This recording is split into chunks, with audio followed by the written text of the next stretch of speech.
Cricket coach പീഡനക്കേസിൽ പ്രതിയായ സാഹചര്യം KCA വിശദീകരിക്കണമെന്ന് മനുഷ്യാവകാശ കമ്മീഷൻ. ക്രിക്കറ്റ് പരിശീലനത്തിനെത്തുന്ന പ്രായപൂർത്തിയാക്കാത്ത പെൺകുട്ടികളെ കോച്ച് പീഡിപ്പിച്ച സംഭവത്തിൽ മനുഷ്യാവകാശ കമ്മീഷൻ കേസെടുത്ത് കേരള ക്രിക്കറ്റ് അസോസിയേഷന് നോട്ടീസ് അയച്ചു. ഇത്തരമൊരു സംഭവം ഉണ്ടാകാനിടയായ സാഹചര്യം KCA വിശദീകരിക്കണം. പീഡനക്കേസിൽ പ്രതിയായ കോച്ച് മനു കഴിഞ്ഞ 10 വർഷമായി KCAയിൽ കോച്ചാണ്. തെങ്കാശിയിൽ കൊണ്ടുപോയി കുട്ടികളെ പീഡിപ്പിച്ചെന്നാണ് പരാതി. ഇയാൾ പോക്സോ കേസിൽ പ്രതിയായി റിമാൻഡിലാണ്.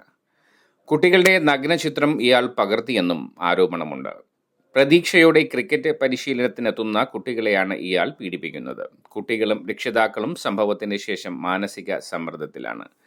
എന്നാൽ ഇതൊന്നും KCA അറിഞ്ഞില്ലെന്നാണ് പറയുന്നത്. ഒരു പെൺകുട്ടി പരാതിയുമായി വന്നതോടെ കൂടുതൽ കുട്ടികൾ പരാതി നൽകുകയായിരുന്നു. ദൃശ്യമാധ്യമ വാർത്തയുടെ അടിസ്ഥാനത്തിൽ കമ്മീഷൻ സ്വമേധയാ രജിസ്റ്റർ ചെയ്ത കേസിലാണ് നടപടി.